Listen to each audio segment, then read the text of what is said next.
কি আজকে নিরামিষ? বাড়িতে পনির আছে নিশ্চয়ই। তাহলে চলো করে ফেলি আজকে ধনিয়া পনির।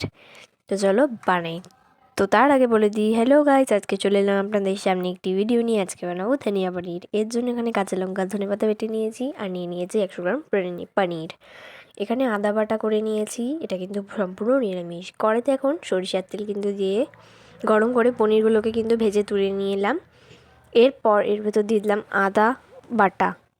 তো এরপর এখানে দিয়ে দিলাম 1 চামচি নুন দিয়ে ভালো করে কিন্তু কষিয়ে নিচ্ছি। তো ভালো করে কষিয়ে নিতে হবে যতক্ষণ না ওটা থেকে জল ছাড়ে। দেখতেই পাচ্ছ অনেকটাই কিন্তু জল ছেড়ে দিয়েছে। এর ভেতর কিন্তু এখন দিয়ে দেবো ধনেপাতা বাটাটা।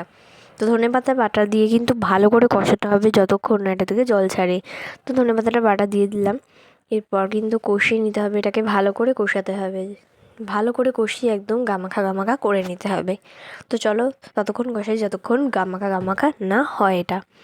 তো দেখো গামাখা গামাখা কিন্তু হয়ে গেছে। এখন দিয়ে দিলাম চিনি। চিনি দিয়ে কিন্তু অনেকক্ষণই বেশ কষাতে হবে।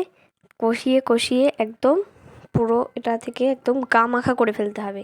তো এরপর কিন্তু দিয়ে দিচ্ছি ভেজে তুলে রাখা পনিরগুলো দিয়ে কিন্তু এখন ভালো করে কিন্তু এটাকে নাড়িয়ে নিচ্ছি। তো নাড়িয়ে নাড়িয়ে দেখো উপর থেকে ধনেপাতা দিয়ে সার্ভ করে দিয়েছি তোমাদের।